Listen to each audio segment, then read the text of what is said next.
So after you've checked the exterior of the car, next you want to check the interior.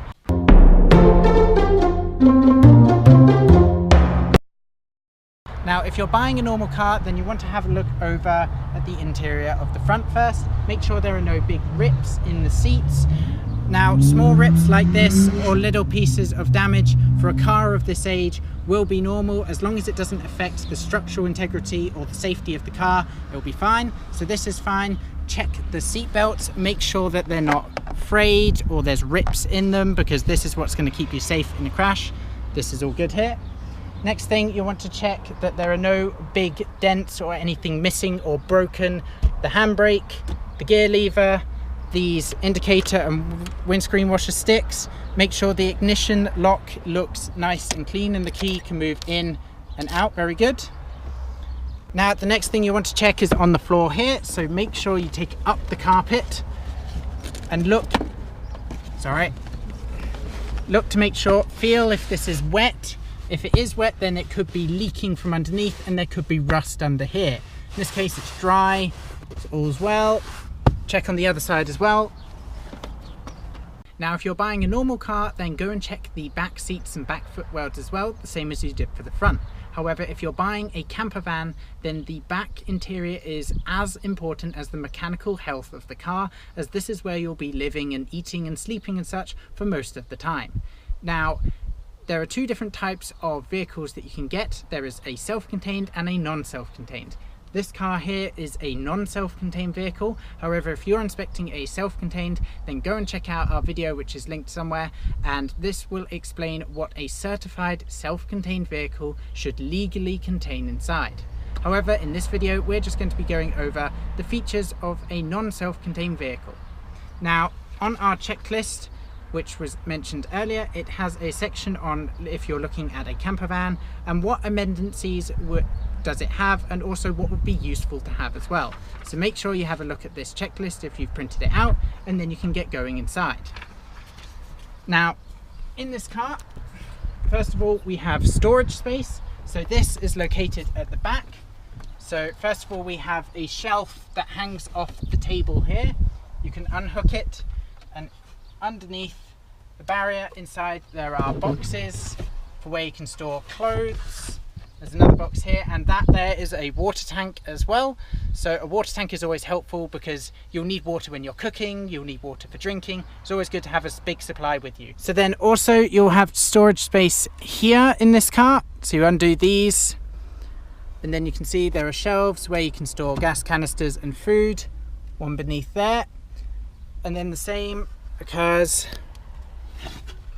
on the other side. On this side there are three, so you can do those, and they go all the way to the back. So this is what you want to be looking for, as much space as possible, because this means you can store everything away and have more space out in your car. Now, these barriers are in place to make sure when you're driving, things don't fall out of here and clutter up your car, and it can also be dangerous. So make sure that the storage has some sort of barrier, either fabric or wood or something like that, to prevent things from falling out. Next thing we move on to is the table up here. Now this has even more storage cubes and boxes which are securely fastened, so they won't come off when driving, and this is also securely fastened as well. Now in these storage cubes we have cooking equipment like bowls, plates, knives, forks, chopping boards. We have a repair kit tool in case anything goes wrong, and spare little bolts and things like that. We also have a cooking stove here at the back, which we'll show you at a better angle. This is very important because obviously you will want to be able to cook whilst you're in the car.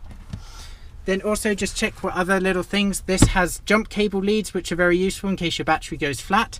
Other little things like this give the car a lot of value. You'll also be wanting to have a look how the boot operates and the space that contains within. So you open the boot and have a look what it has. Now here's the camping stove that I showed you earlier. Inside needs a bit of a clean, but then you can cook whilst on the table. The boot lid actually provides a roof, so if it's slightly raining then you keep dry. There's plenty of ventilation for the smoke when you're cooking to go outside the car, and this is high enough so it won't catch on fire. Then also have a look around here in case there's any leaks around the inside of the car. In this case it's all dry, so this is very good here. Also, something that's quite useful is a removable back curtain, because when you're driving you probably want to be able to see out the back window, as it's very useful. However, when you're parked up and sleeping or leave the car for a long time, you don't want other people to see inside your car. So in this case, this car has a back curtain with Velcro that can just stick on nice and simply, and then you can remove the curtain when you need. Also, the water tank that we showed earlier from the front, in this case you can access it from the back so that it doesn't leak over the front. So simply, this is a little protection cap, because water taps are often quite sensitive, so make sure there's something to catch any drips that come off. More cooking utensils here, which is very good. Now, just like the back window, you need to make sure that the side windows have curtains covering them, so that at night when you go to sleep and such, that you can draw them so they completely cover and block everything inside. However, they need to be able to be drawn, because when you want sunlight inside when you're sitting in or when you're driving, it's a lot easier to see out the windows. Now, some cars will have blackened windows at the back, which makes the car slightly warmer inside and doesn't make the curtains a necessity. However, this makes it a lot harder to drive the car, as you can't actually see out the windows. Now, the final and the most important thing about a camper van is its bed. Now, some camper vans, and quite a lot of them, actually have the bed built about halfway up the height of the car, which is great because you can actually store a lot of things underneath the bed. However, there are a lot of disadvantages. One being, if you sit up whilst you're sleeping, then you'll probably bang your head on the ceiling. You won't be able to get changed in the car very easily unless you master lying down whilst getting changed. And plus, you can't cook inside the car, and you can't just basically sit inside the car very comfortably unless you sit in the front seats. Now, in this car, this has a multifunctional 3-way mattress. So the mattress folds down like this, so you can use the mattress first of all as a couch like it is right now, with the duvet on top and then the pillows to support your back. This can also go underneath the shelf here to be stored away, so you can use the entire interior area of the car to cook or sit or do something else. And then, of course, the final aspect of the bed is for it to be able to fold out into an actual bed. So I'll show you that now.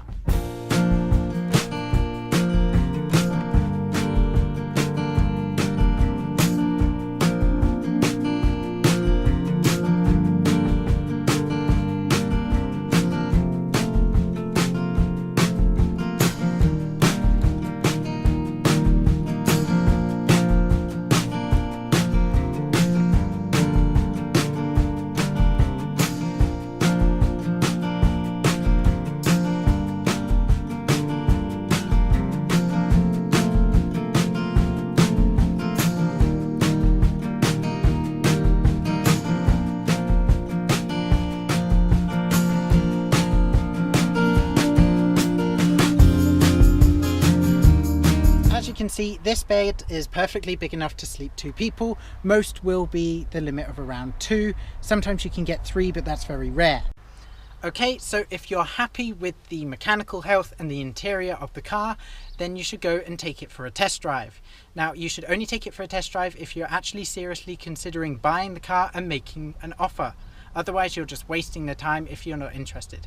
If you're not interested, then say, I'm sorry, but the car's not for me because, and then list your reasons why. Just don't just say, I don't like the car, it's not for me. Make sure that you ask every single question that comes to mind, even if it sounds silly. The owner knows the car, it's their car, they've had it, it's not your car, you don't know it. So stay tuned for part 3, where we'll come up and show you how to test drive a car, and then also how to negotiate the price of a car as well. Of course, like this video if you enjoyed it, follow us on Facebook, Twitter and Instagram to stay up to date, subscribe for more videos like this, and we'll see you next time.